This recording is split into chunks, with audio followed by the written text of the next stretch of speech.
Bonjour à toutes et à tous, et bienvenue pour un tour d'horizon rapide de l'immunité que l'on développe après la vaccination anti-Covid-19. Cette présentation est destinée aux cardiologues qui ont un niveau doctorat et donc possèdent déjà un bagage suffisant en immunologie générale. Nous ne reviendrons donc pas sur les 4 étapes d'installation de la réponse et de la mémoire immunitaire, ni sur l'activation, la différenciation, la polarisation et la plasticité des lymphocytes TH, CD4+, CD8-, ni encore sur les fonctions et les dérégulations des neutrophiles lors des infections, avec notamment les mécanismes de nétose, de nécroptose et de panoptose qui sont des morts cellulaires programmées. Toutes ces notions seront considérées comme déjà assimilées. Nous vous proposons le plan suivant. Après une introduction, la question que nous nous posons tous sera abordée. Regardons-nous réellement ce qu'il faut pour prendre les bonnes décisions vaccinales? Un tour rapide sur PubMed nous montre que même si les mécanismes pathogéniques du Covid-19 sont éminemment immunologiques, la part de recherche sur l'immunité, sur sa composante cellulaire en cytométrie ou encore sur la nétose sont très insuffisants. Bien que représentant une part limitée dans l'immunité antivirale, la protection par les anticorps est à tort perçue par la plupart comme centrale. L'anticorps est devenu malheureusement l'arbre qui cache la forêt de la réponse immunitaire. Comme conséquence, les réponses cellulaires régulatrices mémoire et effectrices, TH, TC, NK par exemple, qui sont pourtant centrales, ne sont pas suffisamment étudiées. Enfin, la double ironie ou même le double paradoxe, où l'on observe que les pays industrialisés les plus touchés et qui ont les moyens humains, matériels et financiers les plus importants n'ont pas toujours une bonne dynamique de recherche. Ce sont les pays en développement qui ont récupéré ce dynamisme et cette curiosité scientifique sans les moyens pour pouvoir la satisfaire. Pour le point suivant, on observe que les vaccins imitent la réponse naturelle. L'immunité cellulaire antivirale s'organise autour de la présentation antigénique par les premières cellules qui rencontrent le SARS-CoV-2 dans le tractus respiratoire. Ce sont les cellules dendritiques et les macrophages alvéolaires notamment. Le vaccin vise à reproduire l'état de trained immunity, que l'on peut traduire par immunité innée entraînée, pour restituer sa bonne lecture, qui permet d'éliminer le virus sans déclencher d'inflammation excessive. Malheureusement, aucune publication de cytométrie ne traite pour l'instant cette thématique.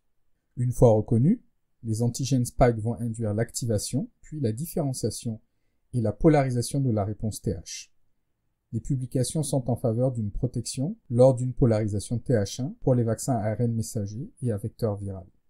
Enfin, le rôle effecteur des cellules T cytotoxiques et la différenciation en cellules mémoire dans l'organisme, soutenue par l'activité natural killer et les ILC pour Innate Lymphocyte Cell, permettent ensemble de contrôler l'infection et d'éviter une dérégulation inflammatoire des neutrophiles avec un ratio neutrophile sur lymphocyte NLR et un index d'inflammation systémique SII maîtrisé à l'hémogramme.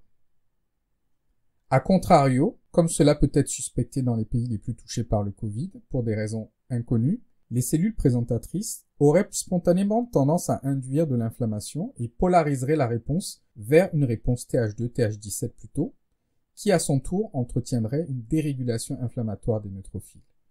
La nétose induite ainsi provoquerait des lésions tissulaires, cardiaques, pulmonaires, rénales, cérébrales, tout en paralysant la réponse effectrice cytotoxique.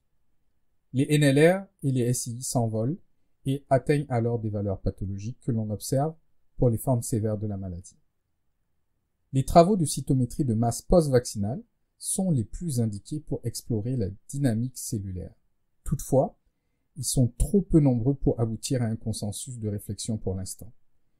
Les travaux de Needleman, en octobre passé 2021, ont permis de mettre en évidence que la réponse cellulaire T post-vaccinale après un vaccin ARN messager est, d'un, variable d'un individu à l'autre, cela est sans surprise, de deux, induit une réponse cellulaire mémoire comparable entre souches Wuhan et variables alpha et bêta, cela est déjà beaucoup plus intéressant. De 3, permet l'installation d'une immunité mémoire TH et TC anti-SARS-CoV-2. Et enfin, de 4, voit les cellules activées quitter le sang pour migrer dans l'oropharynx pour s'y concentrer. Ce qui veut dire qu'on retrouve une concentration plus faible de ces cellules dans le sang, puisqu'elles ont migré pour se retrouver dans les tissus.